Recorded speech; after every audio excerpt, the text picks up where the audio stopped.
Do I recommend morning empty stomach cardio?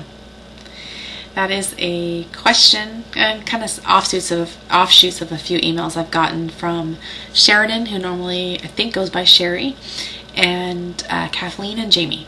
So your three emails kind of touch on this, one more than the others, but you understand, you know who you are.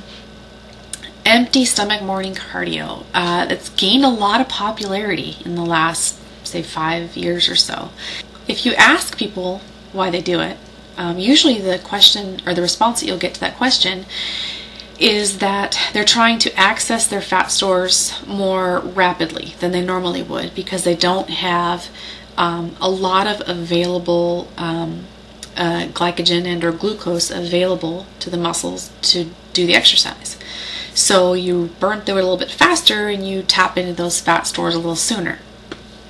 Well, I haven't seen a lot of evidence that supports that in big picture, but I think I wouldn't write off empty stomach morning cardio.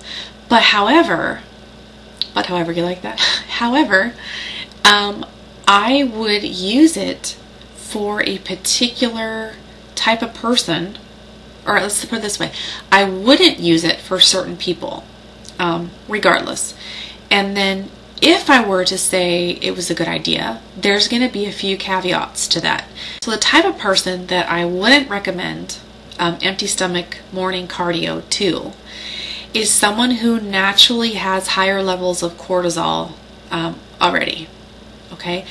And you can tell that kind of person because they naturally will store extra body fat around their middle, or you know that they have a lot of high stress in their either their particular type of job, or they're going through some real high stress situations like, you know, a death in the family or a divorce or whatever that might be.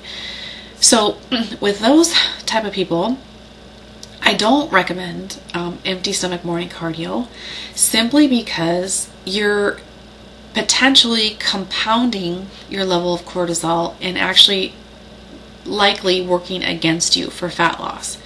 So because you wake up in the morning, your cortisol levels are naturally high, and then you are going to the gym, or not, but getting a workout in, a cardio workout, and of course we haven't put any stipulations on what that cardio workout is or how long it lasts, but we're just talk big picture here and say, okay, you're causing more stress to your body by doing the workout. So your cortisol levels are already high, then you're working out and that's high, and then depending upon when you replenish your nutrients to your body, you know, you're just potentially compounding the situation. So for all intents and purposes, you don't really have those red flags for higher levels of cortisol, meaning you deal with your stress fairly well, or you take time to deal with your stress, and you naturally kind of lean out in your midsection not too bad, and those type of things, then yeah, you can potentially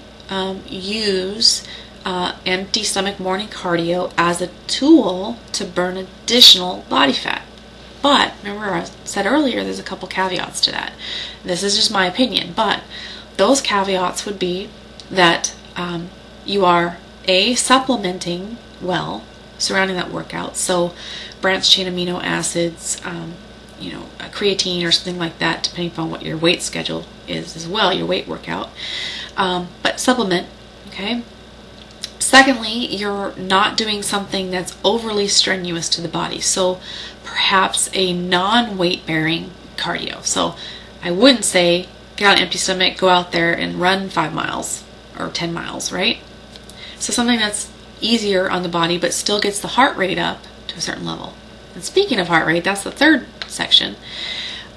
I'd reserve that empty stomach morning cardio for cardio that was within your fat burning zone, okay, which doesn't burn the most overall calories, and I have another video on that you can watch, but the 2 cardio videos, but it doesn't burn the most overall calories and then the most overall fat calories. However, the percentage of time that you're doing that cardio in that little bit lower heart rate zone, you're going to burn more fat in the period of time. So if it's a 20-minute cardio session, a large majority of that 20 minutes will be burning fat. Now, it's not a whole lot, but it's not bad either, right?